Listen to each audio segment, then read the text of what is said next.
ഇതിനൊരു തീരുമാനമാകുന്നിടം വരെ ഞങ്ങൾ ഈ തെരുവിലുണ്ടാവും. ഞങ്ങൾ ഈ തെരുവിൽ ഇരുത്തണോ വേണ്ടോ എന്നുള്ളത് നിങ്ങൾ മാനേജ്മെന്റിനെ തീരുമാനിക്കാം. കോവിഡിന്റെ സമയത്ത് നിങ്ങൾ മാലാകമാരാണെന്ന് പറഞ്ഞിരുന്ന ആൾക്കാർ ഇപ്പോഴത്തെ തെരുവിലാണ്. ഞങ്ങൾക്ക് നല്ല രീതിയിലുള്ള ഭീഷണിയാണ് മാനേജ്മെന്റിന്റെ ഭാഗത്തു നിന്നുണ്ടായിട്ടുള്ളത്. പ്രൊബേഷൻ അല്ലെങ്കിൽ ഇവിടുത്തെ പല സ്റ്റാഫുകളെയും ടെർമിനേറ്റ് ചെയ്യും എന്ന രീതിയിലാണ് ഞങ്ങളുടെ മാനേജ്മെന്റ് പറഞ്ഞിട്ടുള്ളത്. 2018 മുതൽ ഞങ്ങൾ ഈ ശമ്പള വർധനവിന് വേണ്ടിയിട്ട് ഞങ്ങൾ ഇതുപോലെ കഷ്ടപ്പെടുന്നതാണ്. ഞങ്ങൾക്കും ജീവിക്കണ്ടേ, ഞങ്ങൾക്ക് കുടുംബങ്ങളുള്ളതല്ലേ. ഇന്ന് തൊഴിലിന് അർഹതപ്പെട്ട കൂലി അതാവശ്യപ്പെട്ടുകൊണ്ടാണ് ഇവര് തെരുവിലോട്ട് ഇറങ്ങിയിരിക്കുന്നത്. ഹൗസിംഗ് കെയർ ബില്ല് എന്ന് പറയുന്ന ഒരു ബില്ല് നിങ്ങളുടെ അടുത്ത് നിന്ന് ഈ പ്രൈവറ്റ് സ്ഥാപനങ്ങളൊക്കെ ഈടാക്കുന്നുണ്ട്. അത് ഞങ്ങൾക്ക് അവകാശപ്പെട്ടതല്ലേ. അതിന്റെ ഒരു പാതി പോലും ഞങ്ങൾ ഇതുവരെയും കിട്ടിയിട്ടില്ല.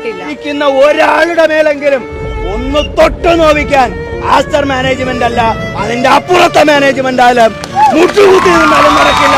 കൊറോണയുടെ സമയത്ത് അവരുടെ ജീവൻ പോലും നോക്കാണ്ട് നമുക്ക് വേണ്ടി കൂടെ നിന്നവരാണ് അവര്. ഇന്ന് അവർക്കൊരാവശ്യം വരുമ്പോ നമ്മൾ കൂടെ നിൽക്കണ്ടേ. നമ്മളെല്ലാവരെയും അവരുടെ സ്വന്തം കുടുംബത്തെ പോലെ കണ്ടാണ് അവർ ശുശ്രൂഷിക്കുന്നത്.